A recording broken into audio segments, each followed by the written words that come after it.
সমস্ত বেশিরভাগ মুফাসসিরিনরা বলেছেন এই বরকতের রাত বলতে এটাই হলো শবে বরাতের রাত। জোরে বলুন সুবহানাল্লাহ।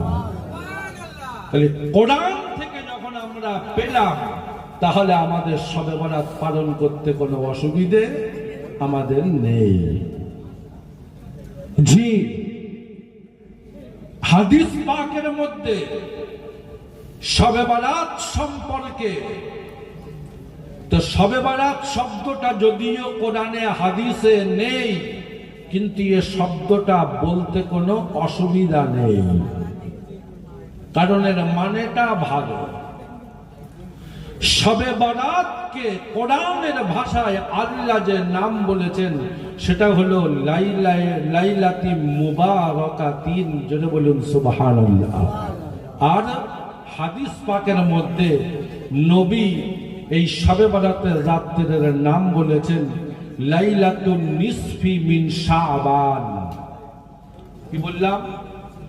লাইলাতুন নিসফি মিন শাবান, তার মানে শাবান মাসের 15 তারিখের মাঝখানের রাত, এটাই আমরা বলি শবে বরাত।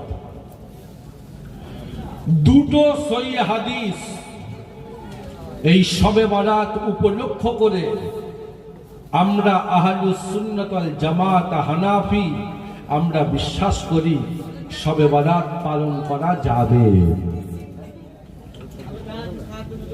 বলবেন লেখা আছে কোথায়? বিশ্ব বিখ্যাত হাদিস পাকের কিতাব। ভালো করে শুনবেন, যদি আপনার গ্রামে কেউ যদি শবে বরাত বিরোধী থাকে, আমি জামাল ফারুক, আমার ডাকার দরকার নেই, আপনি তাকে দাওয়াত দেবেন। কারণ আগেই বলেছি দাওয়াত দেওয়াই হলো আল্লাহ পাকের নবীর পাঠানোর একটা মূল উদ্দেশ্য। এ দাওয়াত শুধু আমি নিজে নেব না, বরং যারা জানে না তাদের কাছে আমি এই দাওয়াতটা পৌঁছে দেব। লেখা আছে কোথায়?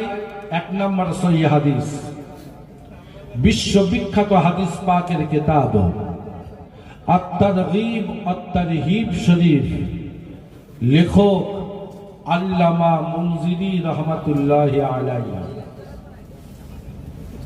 1517 নম্বর হাদিসে এই শবে বরাত সম্পর্কে হাদিস বর্ণনা করছেন বিশ্ববিখ্যাত সাহাবা হযরতে মুআজ বিন জাবাল রাদিয়াল্লাহু